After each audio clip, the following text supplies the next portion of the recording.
한 절씩 교독하고 마지막 절 함께 읽겠습니다. 마태복음 16장 21절에서 27절까지의 말씀입니다.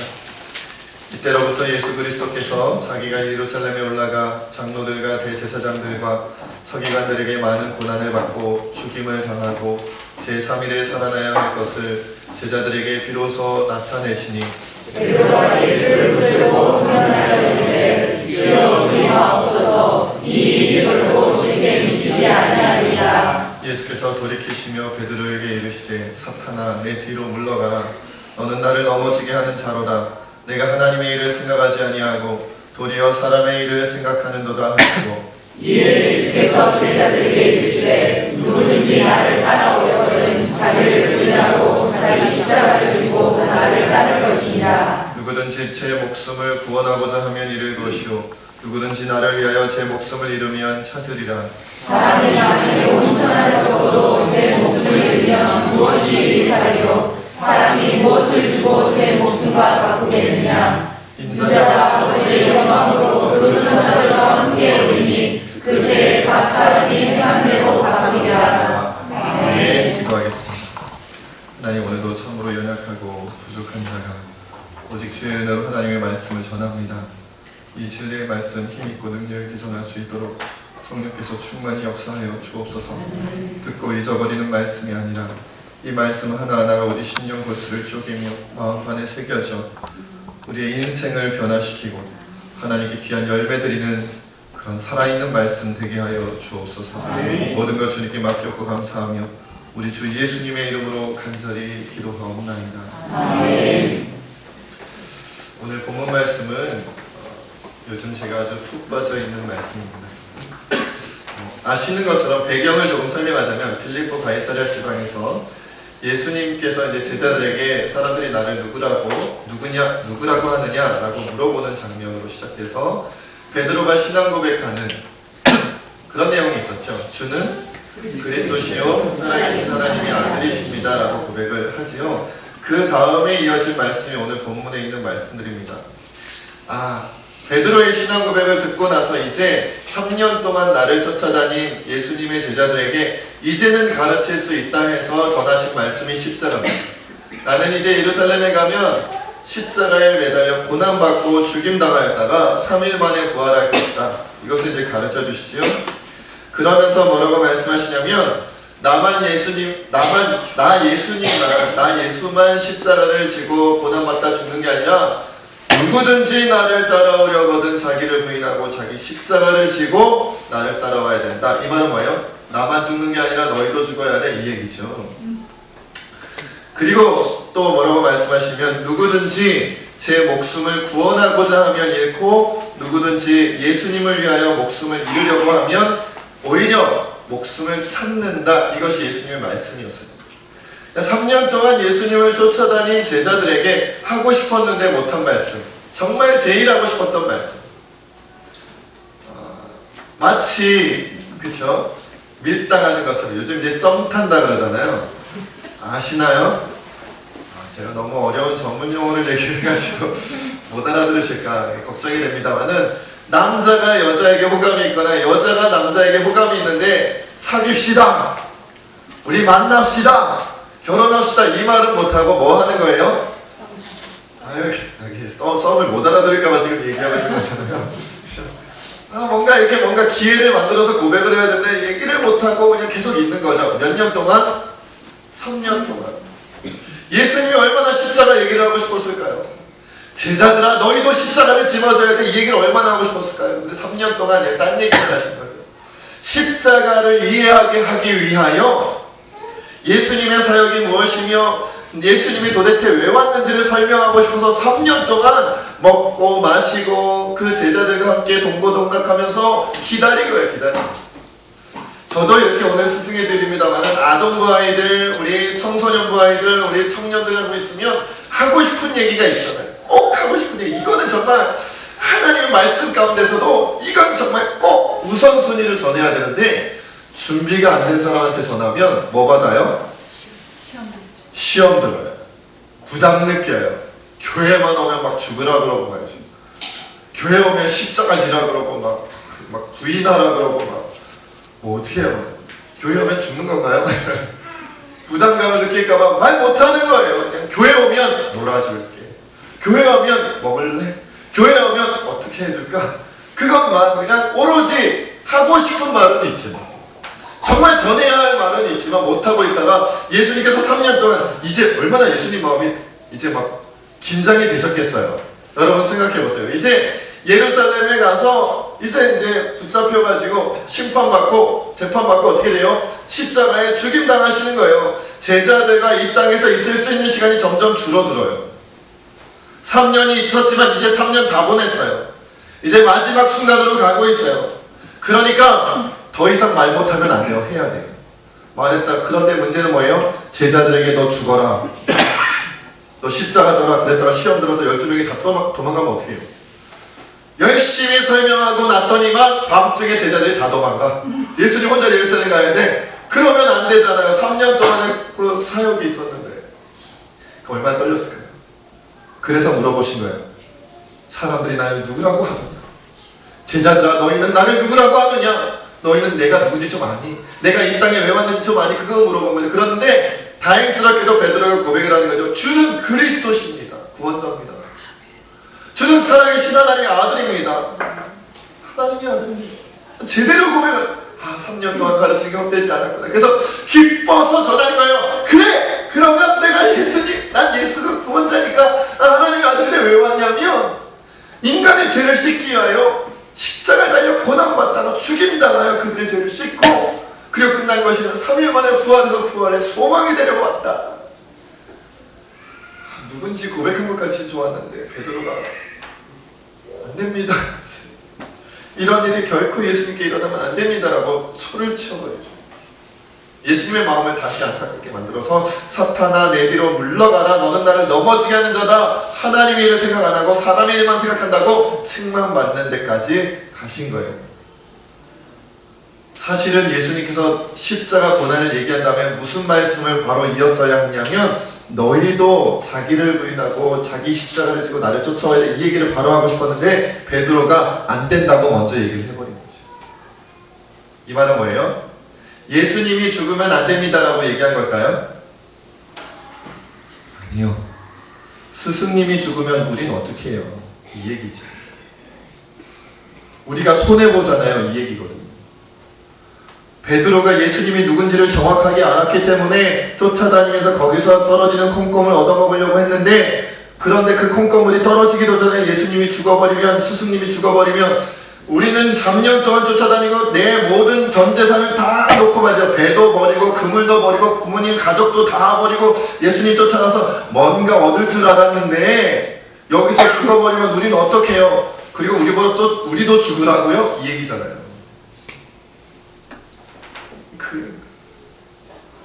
여러분, 그래서 예수님께서 결국 이 말씀을 하실 수밖에 없었던 거예요.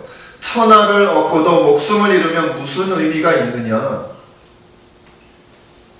천하를 얻고도 목숨을 잃어버리면 무슨 의미가 있느냐? 세계 제1의 부자가 되고 내일 죽어버리면 그것이 너에게 무슨 의미가 있느냐? 그 얘기를 할 수밖에 없는 거예요. 여러분, 제가 스승의 주일을 맞아 설교 준비하는데 하나님께서 제게 주신 말씀이 하필 이거였어요. 이 말씀을 꼭 전해야겠다고 말씀해 주셨어요. 너무 무거운 말씀이죠. 왜냐하면 교회학교뿐만 아니라 교회 전체 교육의 마지막 완성은 이 말씀이기 때문에 그래요.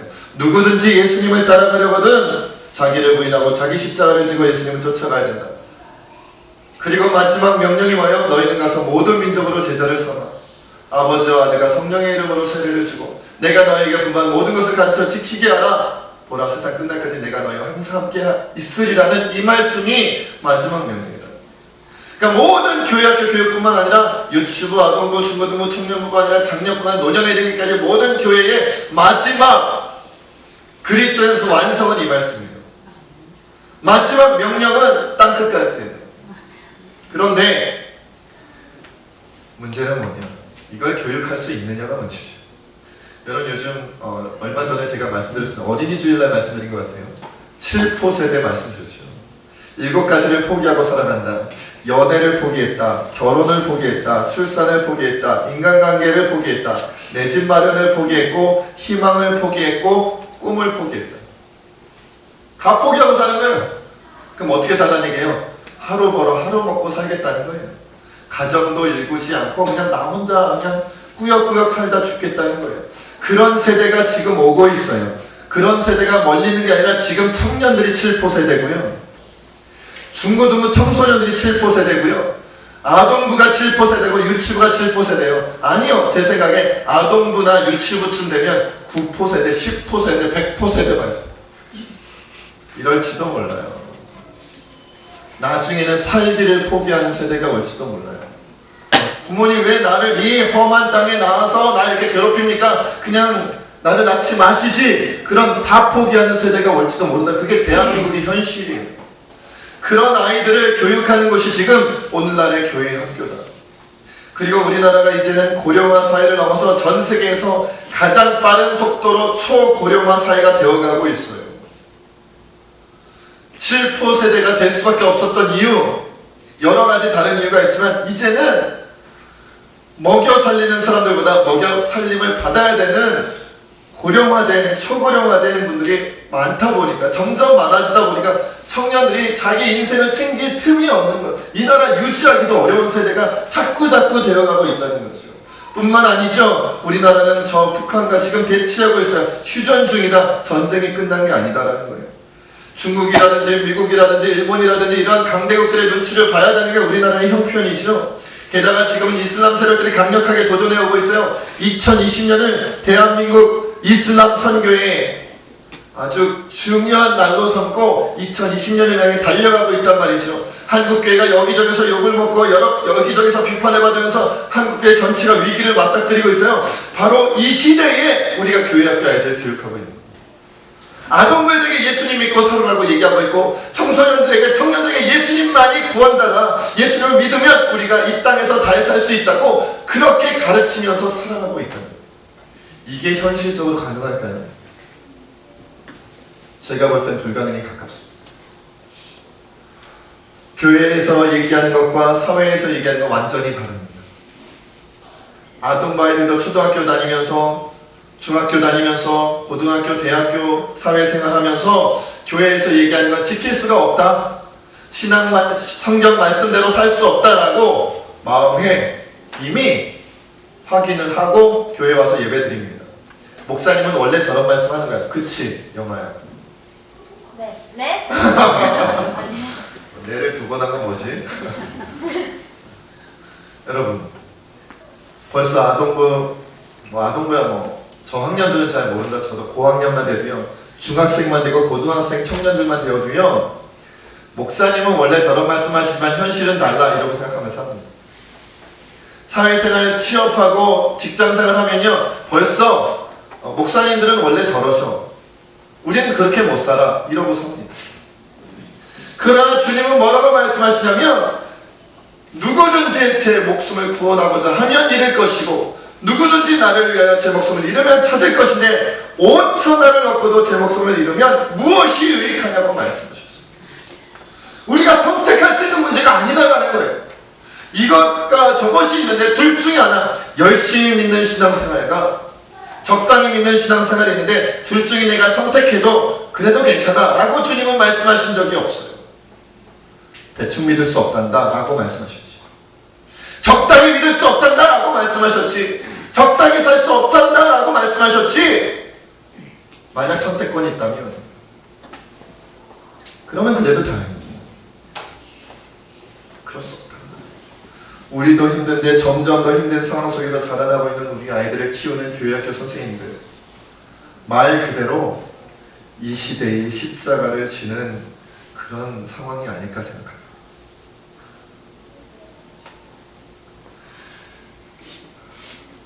여러분, 이 시대에 우리나라에서 한국교회 안에서 이루어지는 많은 일들과 사역 가운데 가장 큰 십자가가 뭘까? 제가 볼 땐 교회학교라고 생각합니다. 어떤 일을 감당을 해봐도 교회학교 부서만큼 힘든 일이 없는 것 같아요. 가장 많은 투자를 해야 되고 가장 많은 헌신을 해야 되고 가장 많은 의무를 흘려야 되는데 가장 열매 맺기 어려운 게 교회학교다. 아동부에서 열매 맺기 너무 어렵습니다. 이 시대가 그렇습니다. 중고등부에서 열매 맺기가 너무 어렵습니다. 청년에서 열매 맺기가 너무 어렵습니다. 이 시대가 그렇습니다. 눈물 쏙 빼고도 남는 게 없을 수 있단 말이에요. 교회 학교 교육은 교회에서 행해야 될 2순위, 3순위, 4순위 얘기 아니라 1순위. 왜요? 교회의 미래가 여기 있고 대한민국의 미래가 여기 있고 이 나라 대한민국이 선교한국이 된다면 세계 선교의 미래도 여기 있기 때문에 아동부 아이들이 제대로 양육받고 청소년들이 청년들이 제대로 양육받아야 대한민국 한국교회가 세워지고 세계 선교를 감당하든 구제를 하든 무엇을 하든 할 수가 있을 거 아니겠어요? 그들이 다 떠나간다든지 아니면 남아있더라도 썬데이 크리스찬으로 그냥 교회만 왔다 갔다 들락날락하고 아무런 헌신도 하지 않는 그런 아이들로 자라난다면 누가 세계 선교를 하고 누가 구제를 하고 그 다음 세대는 누가 키우겠냐 말이에요. 대한민국은 누가 책임지고 기도하고 누가 하나님의 일을 사명을 감당해요. 서울 경기 지역의 교회 중고등부 학생들 424명을 대상으로 설문조사를 했다고 합니다. 교회에서 가장 큰 불만이 뭐냐? 교회 다니기 제일 어려운 점이 뭐냐? 물어봤어요.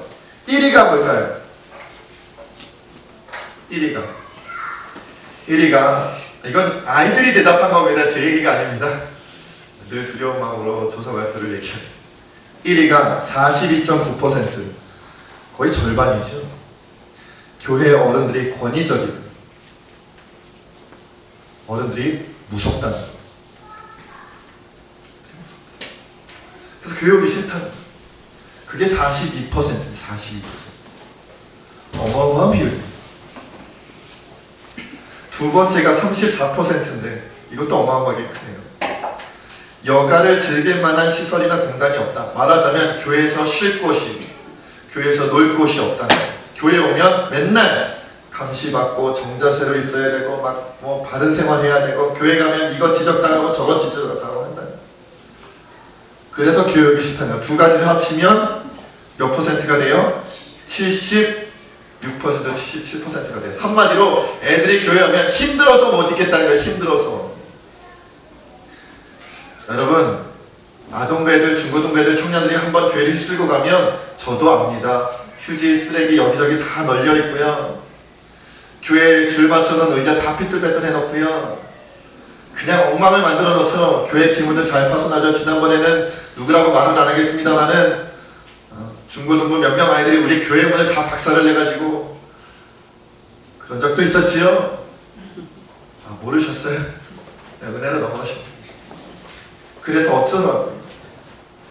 교회 문을 박살내도 그 아이들이 이곳에서 주님을 만날 수 있게 해야 되지 않겠습니까? 교회를 의자를 삐뚤빼뚤 해놓는 게 아니라 교회 의자를 박살을 내더라도 이곳에서 하나님을 만나게 해야 되지 않겠습니까? 휴지 몇 개 떨어뜨린 정도가 아니라 이곳을 쓰레기장으로 만든다 할지라도 아이들이 이곳에 와서 말씀 듣고 이곳에 와서 찬양하고 이곳에 와서 기도하고 예배드리며 그리고 이곳에서 하나님의 전에 오니 내 마음이 편하다. 하나님의 전에 오니 내 모든 것들이 다 용납되고 용서받고 내가 사랑받는다라고 느끼고 이곳이 가장 좋아요 라고 해야 되지 않겠습니까? 그게 교회 아닐까 생각해요. 교회를 깨끗하게 하고 교회를 정리정돈하기 위하여 아이들에게 얘기하는 순간 우리는 한마디 말이지만 그 아이들은 다시는 죽을 때까지 교회라는 곳을 안 올 수도 있습니다. 제가 중고등부 때 그랬어요. 제가 그랬다는 게 아니라 제 친구들 교회 데려왔는데 너 왜 편식하니? 너 왜 이렇게 지저분하게 하니? 이것저것 온 지 얼마 안 된 아이들한테 교육하겠다고 지적을 하니까 다시는 안 오는 거예요. 니네 교회 안 가. 무서워. 거기 가면 자꾸 뭐라고 해. 지적당해. 여러분, 그럴 수밖에 없습니다. 재미있는 통계가 하나가 더 있습니다. 청소년 시기에 교회를 처음 나온 친구들, 청소년 시기에 교회에 처음 나온 친구들에게 그 아이들한테도 조사를 했어요. 너 교회 왜 나왔니? 왜 전도돼서 왔니? 라고 물어봤는데 1위가 뭔지 아십니까? 깜짝 놀랐어요. 저는 뭐 예쁜 여자친구, 멋진 남자친구일 줄 알았는데 1위가 40% 인생을 알고 싶었어요. 애들이 마냥 노는 것 같지요. 애들이 마냥 떠드는 것 같죠. 아무 생각이 없는 것 같죠. 아니요, 애들도 고민합니다. 겉모습이 그럴 뿐이에요. 그 막 혈기왕성함이 있어서 정신없이 뛰어다니고 말할 뿐이지 사실은 속에 자기 나름대로의 고민이 있는 거예요. 인생을 알고 싶어서 교회 오자고 할 때 왔다는 거예요. 놀고 싶어서 가는 거예요. 근데 와서 좀 놀았을 뿐이지. 그 나이에 저도 잘 못하지만 아이들이 조금 교회를 더럽게 피면 저와 우리 전도사님과 그리고 직분자들이 최선을 다해서 치우면 되지 않겠습니까? 그러면 되지. 여러분, 늘 말씀드립니다만 모 선교단체의 발표에 의하면 우리나라 현재의 청소년 복음화 비율이 3%라고 하죠. 아까 캄보디아 선교지의 복음화 비율이 2%라서 선교지라고 했는데 우리나라 청소년이 3%라니까. 우리나라 청소년이 선교지입니다. 청년으로 올라가면 더 떨어질 거라. 우리나라가 선교지, 우리나라. 점점 더 떨어질 거예요. 우리가 다른 나라에 가서 선교하는 이상의 노력을 우리 아이들에게 하지 않으면 머지않은 10년, 20년, 30년 후에 진짜 대한민국이 선교 대상이 될 거예요. 그런데 이 상황 속의 교회학교 교육을 우리 일부 목회자들과 교사 선생님들께만 맡기는 그 무거운 짐을 그들에게만 맡기는 안타까운 일이 일어날 때가 많습니다. 아동부 문제는 아동부가 해결하세요. 청소년 문제는 청소년부 선생님들이 해결하세요. 청년의 일은 청년부 담당인들이 해결을 하세요. 그렇게 치부할 때가 너무 많아요. 무슨 문제가 있고 무슨 어려움이 있으면 그리고 그것에 대하여 비판하는 일도 누가 다 담당하냐면 아동부 선생님, 중고등부 선생님, 청년의 선생님이 담당을 하고 목회자가, 교육자가 다 담당한단 말이죠. 아동부가 나오다가 안 나와요. 그러면 선생님 도대체 어떻게 하셨길래 우리 애가 안 나와요? 중고등부에는 누군가가 시험 당했어요. 선생님 어떻게 하셨길래 그 아이가 시험 당했어요? 청년들이 잘 안 나와요. 도대체 전도사님, 목사님, 부장님이 뭘 하셨길래 그들이 안 나옵니까? 라고 비판받을 때가. 우리 선생님 한다고 돈 받으시는 분들 손 들어보세요. 저만 손 들네. 저는 받으니까요. 재밌게 얘기하려고 그러는데 더 험상궂게 저를 쳐다보시네요.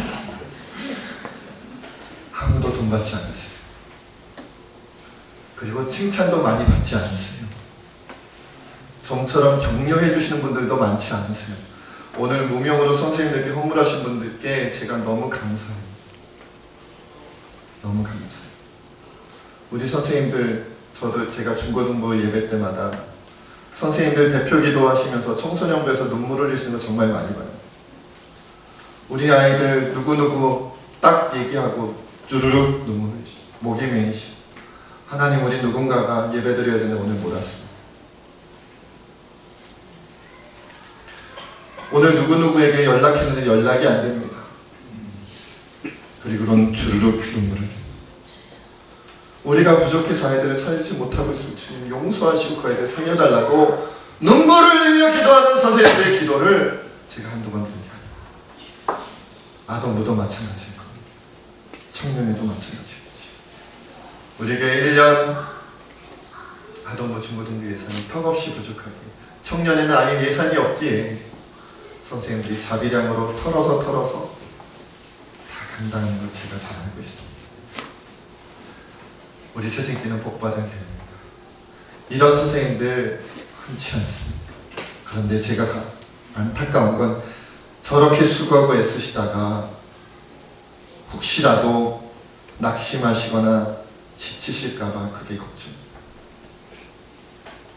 작은 교회에서 예산이 많지 않은 교회에서 교사하는 것, 게다가 왜 또 이렇게 집들은 누가 더 뭐냐 이런 거 경쟁하듯이 집들은 무엇인지, 일산에서 교사하러 오시고 하남에서 교사하러 오시고 동탄에서 교사하러 오시고 심지어 우리 아동부 부장님은 여주에서 오시니 서울인데 이를 어쩝니까?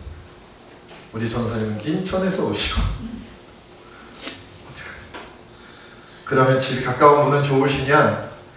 집이 가까우신 우리 삼성동에 집이 있으신 모 선생님은 시시때때로 아이들이 와서 먹고 자고, 얼마 전에는 14명인가 15명인가가 먹고 자고 하루 같이 지냈다고 하더라고요. 어떻게 보냈을까요? 그 하루를. 자기 식구들까지 한 20명이 한 집에서 산 거예요. 하루. 그런 일이 한 번에 끝나는 게 아니잖아요. 도대체 왜 그 짓을 하고 있는 걸까요? 도대체 왜 그러고 있는 걸까요? 여러분, 우리가 기도해 드려야 돼요. 우리 청년회에서 큰 일이 있을 때마다 모 집사님은 그냥 몇십만 원이 우습게 들어가. 제가 다 아는데 뭐라고 말씀 못 드리겠어요. 왜요? 그분이 도와주시지 않으면 청년회가 아예 움직이지를 못합니다. 알면서도 미안하면서도 말을 못하고 있어요. 여러분, 우리 교회학교 선생님들이야말로 이 시대에 자기를 부인하고 십자가를 짊어지신 분들이라고 생각합니다. 한 가지 이야기만 이야기하고 함께 기도했으면 좋겠습니다. 제가 어제 우리 서울 강남로의 중고등부 연합회에서 주최하는 꿈을 찾아 떠나는 여행이라는 프로그램이 있었어요. 우리 교회들이 함께 연합해서 돈을 모아서 우리 노예 안에 있는 중고등부 친구들 같이 여행 떠나는 성탄강으로 여행 가는 프로그램이었어요. 100% 다 아이들에게 회비 걷지 않고 다 그냥 우리가 자체적으로 후원을 해가지고 하는 그런 행사였습니다. 우리 교회에서 총 12명이 다녀왔습니다. 그런데 우리 교회가 계속 1등을 달리다가 6코스까지인데 5코스까지 1등을 다른 교회보다 1시간을 빨리 막 끝내가지고 막 중간에 자고 막 쉬면서 그렇게 보냈는데 마지막 6코스에서 역전되는 바람에 아쉽게도 1등은 못했습니다만은 그게 중요한 게 아니고요. 중간중간에 재밌는 일이 있어요. 뭐냐면 중간중간 우리가 너무 빨리 코스를 끝내가지고 너무 1등을 빨리 하고 있으니까 쉬는 시간이 많았어요. 우리 교회가. 그래서 쉬는 시간이 많다 보니까 우리끼리 얘기하기도 하고 놀기도 하고 하는데 항상 중간중간에 우리 남자 선생님 두 분이 함께 따라가셨는데 계속 사라지시더라고요. 계속 사라지세요. 두 분이 어디 갔나 궁금했어요. 근데 보니까 한 분은 저쪽에 가서 의자 벤치에 들어놓아서 주무시고 한 분은 저쪽에서 의자 벤치에 들어놓아서 주무시고 계시고 안 보일 만한 거리에 가서 주무시는데 다 보였어요. 상당히 멀리 떨어져서 주무셨는데도 두 분이 들어누워 있는 게 보이셨어요. 한편으로는 웃음이 나면서 한편으로는 짠하고 눈물이 났어요. 피곤하시죠? 얼마나 피곤하셨으면 거의 인사불성이 된 채로 기절한 것처럼 주무실까 이런 생각이 들었어요. 사실입니다.